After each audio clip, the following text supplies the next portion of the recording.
kainang, kamamen to everyone, mga kaibuan, good morning po sa inyong lahat. Andito po tayo ngayon, kukunin natin o i-harvest natin ang padalawang batch ng babies ni Chico. Ito po si Chico. Yan po ang ating ama, si Chico.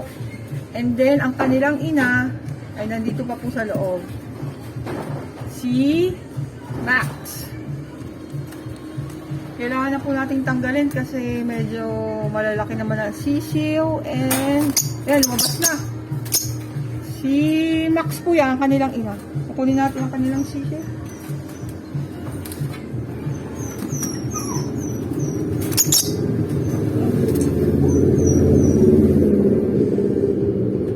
Tignan nga natin ito kung pwede na ito.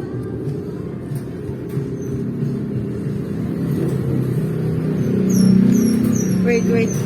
Hirapan akong tanggalin. Bilawan mo. Wait lang po.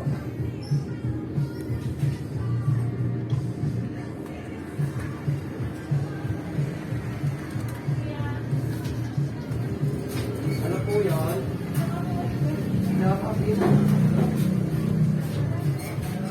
Ayan, nagtago po. Yun, naglakad.